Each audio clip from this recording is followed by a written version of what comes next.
Berikutnya Bapak Ibu, kalau yang ini saya sangat yakin sekali Bapak Ibu pasti sudah banyak yang mengetahui, karena ini kalau di platform Merdeka Mengajar itu juga sudah ada.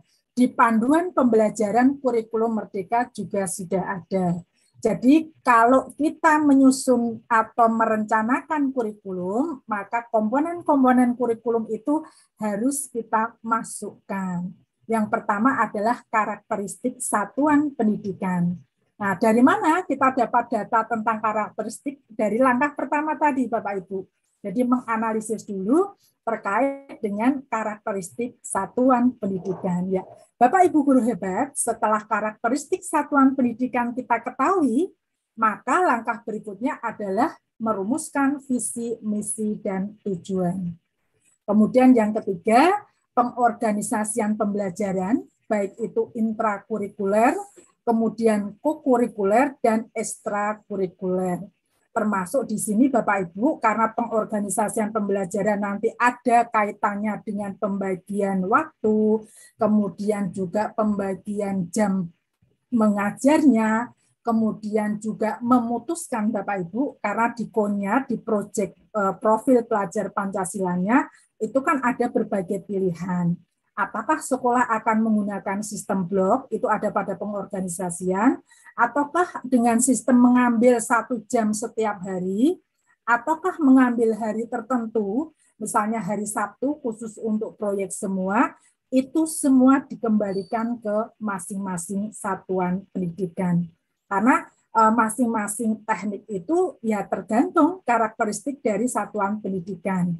Saya ambil contoh misalnya, sekolah yang saya dampingi di tahun yang pertama menggunakan pengorganisasian pembelajaran untuk P5-nya dia dengan model blok.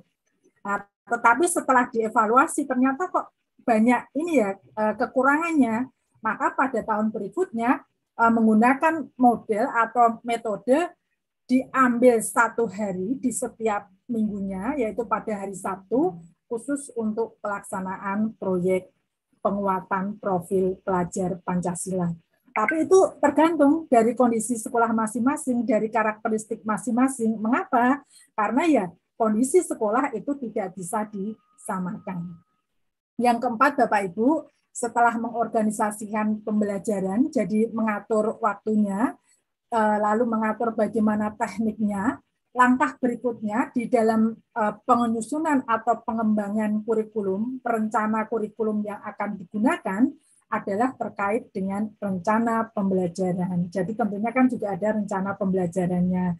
Misalnya model pembelajaran apa yang akan dipilih, lalu menggunakan media apa, dan sebagainya, itu sejak awal sudah direncanakan.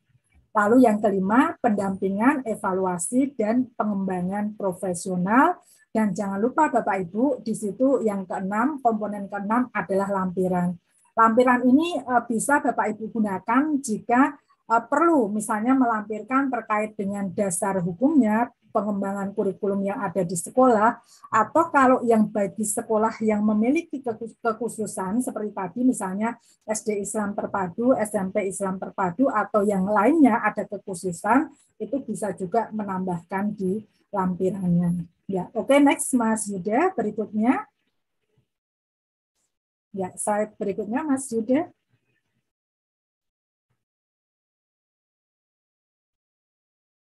Ya, baik Bapak Ibu, sambil kita menunggu ya untuk slide berikutnya. Ini saya berikan juga terkait dengan bagaimana ini perumusan dari visi, misi, dan tujuan. Jadi kalau misi itu adalah beberapa tahapan langkah untuk mencapai dari visi.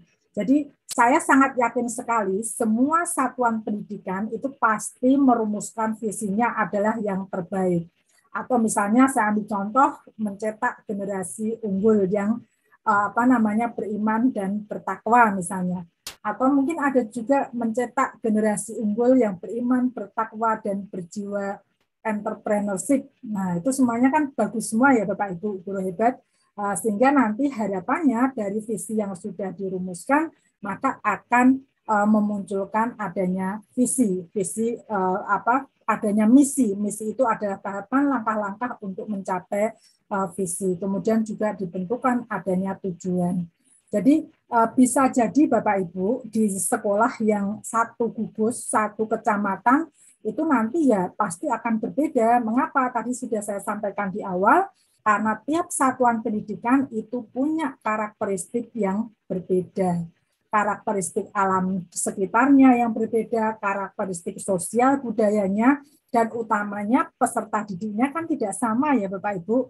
Walaupun sekolahnya berdampingan ibaratnya atau temboknya mepet jadi satu sekalipun, saya yakin pasti masing-masing punya karakteristik yang berbeda. Ya,